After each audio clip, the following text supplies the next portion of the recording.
What's happening with journalism and the transition? And I heard you discuss the transition with Huffington Post and other media. Tell us how the ecosystem is changing. Well, the great thing about it is that it's changing all of the time, and so there's not a lot of answers yet. There's just a lot of questions. But a lot of new media is trying to fill the void where traditional media is falling short. And that's a good thing. Look, people are getting their information from all sorts of different ways now. One thing that I'm concerned about, though, is that if you have a particular interest in one area, or you have one political leaning one side or the other politically, you might just be reading your side. And it's important that people be able to broaden out, read a lot of different things. I check a lot of different blogs during the day, as well as looking at the more traditional news media sites. I still am quite fond of the networks and the big national papers, and local papers continue to do very well. So people are getting their information in a lot of different ways, and the great thing is for communicators like us at Burson is that we can use that to then blanket coverage all over the place. It just means you have to work a lot harder. And how do you see the evolution of the Huffington Post?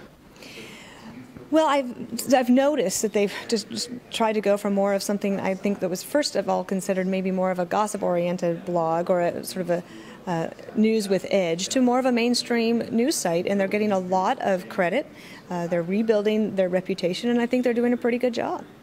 So let's talk about crises and new media and the decentralized media.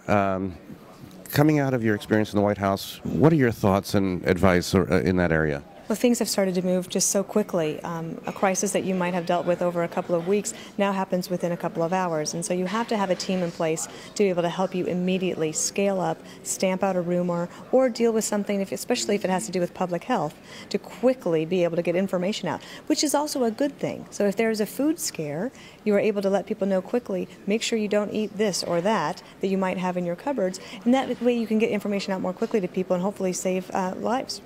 Tell us about this whole, you must have a lot of thoughts about the Supreme Court battle and how it's battled out in the press. Give us some of your thoughts of what's going on now. What's really interesting to me on the Supreme Court nomination is to watch the blogs. They have journalists that are going through, looking at all the different opinions that she rendered as a judge over her career, and it's very interesting. And sometimes the traditional media just doesn't have enough time to do it. They are trying to do more with less, and so they're looking at the blogs as well. So it almost becomes a symbiotic relationship. The one thing that has to happen, though, when you are looking at this information is you want to make sure that it's solid.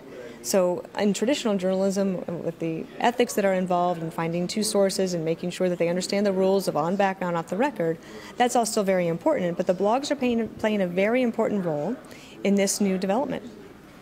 Let's talk about YouTube for a minute, and online video and viral video. That's a new phenomenon, really has come to fore during your watch, I would say, or during the time that you were in the White House, for good and bad.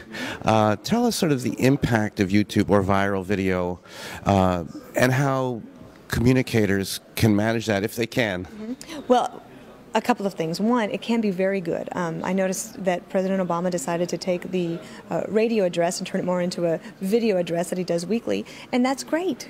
People love to watch video online, and with more people having computers in their home and able to actually access the internet through faster speeds, then you're able to actually watch videos. So that has been a really good thing.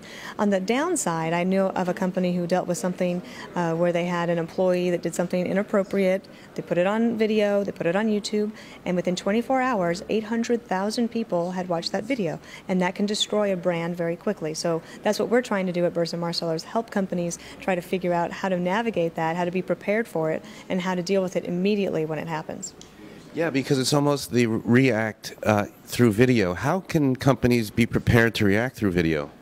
Well, they need to have some sort of freelancers on on the speed dial if they need to. And I think CEOs and other people within companies should be doing more video to employees as well as to their customers and their constituents.